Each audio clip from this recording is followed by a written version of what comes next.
Well, watching the Olympics can work up an appetite, so just in time for a weekend barbecue. We have a guest that has some great tips on how to get the best flavor of any grilled meat.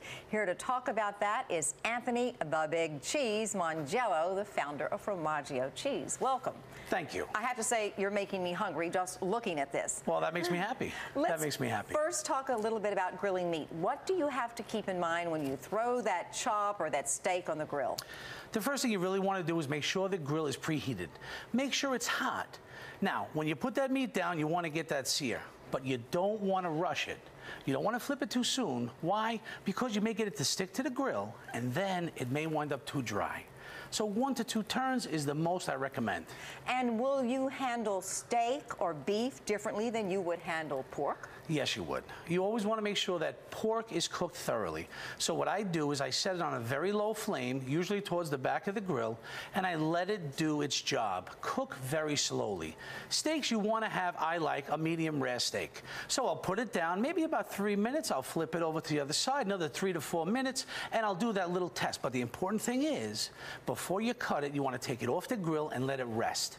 You want the juices to redistribute in the steak so that you have a nice, delicious flavor. And what about smashing down that hamburger patty? Is that a good idea? This is a big mistake I think people make. We can make sure that what you're putting on the grill is well done, but you still want the juice inside it, and there's no need to sear that thing against that grill. It's going to cook in its time, but if you push all the juices out, it's going to be dry. All right. Now tell me about these scrumptious things. What is the one directly by you? This is a really great product, and what we did was we took a skirt steak, put it on the grill as I said, and made sure we flipped it just twice. And then we added a little bit of blue cheese on top that we pre-marinated. Oh, it's so low calorie. A little bit of oil, a little bit of herbs and spices, put it on top, and you bring an incredible flavor profile to that meat. And what about the veggies you have there? Look, everybody loves and is used to the potato, macaroni, and coleslaw. It's a little passé for me. This is a nice cold salad you prepare in advance.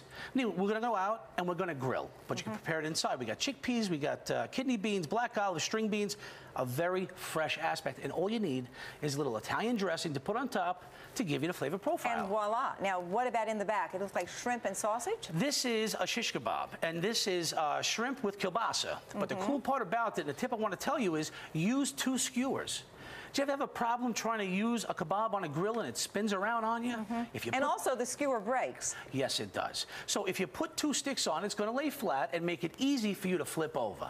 Now, what about this one that's right next to me? It looks like it has some fresh mozzarella in there. That is another incredible side dish. Took some bow tie pasta, just boiled it up, something you can do in advance, and we have some fresh tomatoes and some fresh mozzarella with little herbs and spices. Toss it together and serve it cold. I can't wait to eat, and thank you so much for being here. Thank you for having me. And that'll do it for us tonight. Chuck and Sheba will see you on News 4 New York after the Olympic opening ceremony. I'm Roseanne Coletti. Thanks for joining us. Have a great evening and a great weekend out there.